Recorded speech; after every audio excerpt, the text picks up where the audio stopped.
Yong-chol, the high-profile North Korean official that met with U.S. President Donald Trump and his Secretary of State, is returning home. He is expected to brief the regime's leader on the trip to New York and Washington.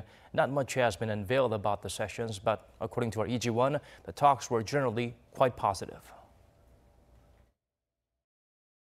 Yong-chol, vice chairman of North Korea's ruling Workers' Party Central Committee, headed back to Pyongyang on Monday after his trip to the United States.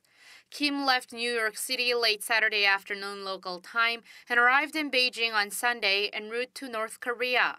He had arrived in New York City last Wednesday, holding 2 days of meetings with U.S. Secretary of State Mike Pompeo, including official high-level talks on Thursday. On Friday, he visited the White House and delivered a personal letter to U.S. President Donald Trump from North Korean leader Kim Jong-un, after which Trump announced that the June 12th summit in Singapore was back on. With the summit confirmation, the first major diplomatic hurdle seems to have been overcome, but significant differences remain between the two sides. Due to the range of complex issues at hand, President Trump has started hinting that the June 12th summit could actually be the first in a series of meetings between the two leaders. We're not going to go in and sign something on June 12th. We never were. We're going to start a process. We can go fast, we can go slowly. The extension of the Panmunjom talks, where U.S. delegates led by former nuclear negotiator Sung Kim held their fourth round of talks with North Korea on Sunday, shows much work is left to do, as indicated by Pompeo last week. Some experts say the difficulty lies in bridging the gap between what Kim and Trump can offer each other in the initial phase of negotiations.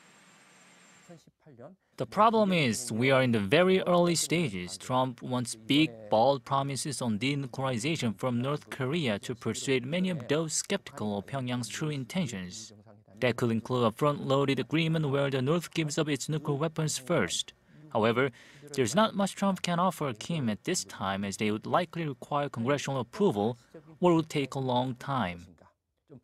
The expert says bringing an official end to the decades-long Korean War and taking North Korea off the state sponsor of terrorism list could be a couple of things Trump could offer. But as for economic support, the lifting of U.S. sanctions would almost certainly have to wait. Watchers say that might be why President Trump seemed to deflect much of the financial responsibility to the North's three closest neighbors, South Korea, Japan, and China, when he spoke to reporters after his meeting with Kim Yong-chol. 이지원, 아리랑 뉴스.